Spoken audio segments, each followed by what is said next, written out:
একদিকে আপনাদের ছবি দেখালাম দমদম বিমানবন্দরের ছবি, পাশাপাশি একবার চোখ রাখবো এসএসকেএম এ, কেন কি রাত থেকে টানা ভারী বৃষ্টি হয়েছে এবং জল জমেছে এসএসকেএম হাসপাতালেও। হাসপাতালে প্রসূতি বিভাগে জল ঢুকে যাওয়ায় রীতিমতো বিপত্তিতে পড়েছেন যে সমস্ত রোগীরা এসেছেন আউটডোরে দেখানোর জন্য, এবং সেইখানে কিন্তু রীতিমতো জল ঢুকে গিয়েছে। সেই ছবি এই মুহূর্তে দেখতে পাচ্ছেন। তার মধ্যেও কিন্তু কাজ করে যাচ্ছেন যে সমস্ত কর্মচারীরা যারা রয়েছেন তারা কাজ করছেন।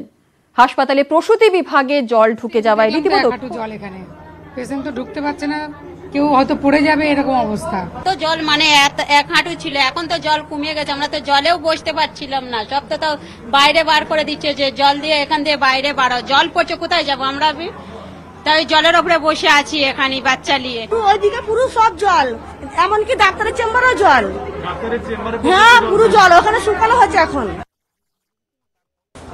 এসএসকেএম হাসপাতালের গাইনোকোলজি বিভাগ এবং এই ব্লকের কার্যত যে পরিস্থিতি জলমগ্ন। এই মুহূর্তে সকাল থেকে নাগাড়ে বৃষ্টি চলছে এবং বৃষ্টির মধ্যে প্রসূতি বিভাগ, সেই প্রসূতি বিভাগের একাংশই কিন্তু জলমগ্ন এবং রোগী পরিজনরা তারা যেমনটা জানাচ্ছেন, অনেকে সকালে এসেছেন বা অনেকে গতকাল রাত্রি থেকে রয়েছেন।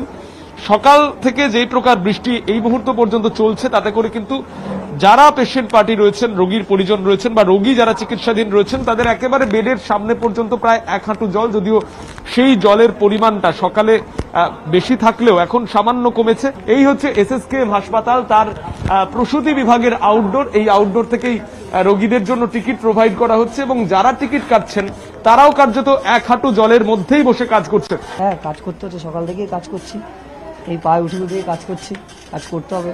বেডের কাছাকাছিও তো জল ছিল, বেড এই সামনে ওয়ার্ড আছে, সামনে ওয়ার্ডে, এটা তো আউটডোর না, আউটডোরের ভিতরের দিকে একটু জল আছে।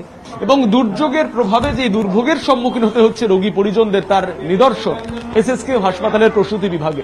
ক্যামেরা মানুজ কুমারের সঙ্গে সৌরজ্যোতি বন্দ্যোপাধ্যায়, নিউজ 18 বাংলা, কলকাতা। এসএসকেএম হাসপাতালে প্রসূতি বিভাগের ছবি আপনারা যেমন দেখলেন, পাশাপাশি কিন্তু দুর্ভোগে পড়েছেন সাধারণ মানুষ, কেন কি সকাল থেকেই কিন্তু রাস্তায় কোনো বাস তেমন ভাবে পাওয়া যাচ্ছে না, যদিও বা বাস দেখতে পাওয়া যাচ্ছে বাদুর ঝোলা ভিড় রীতিমতো, রাস্তায় অপেক্ষারত অসংখ্য যাত্রী। দুর্যোগে দুর্ভোগ বাড়ছে কলকাতায়, সেই ছবি এই মুহূর্তে দেখতে পাচ্ছেন, কলকাতার ছবি।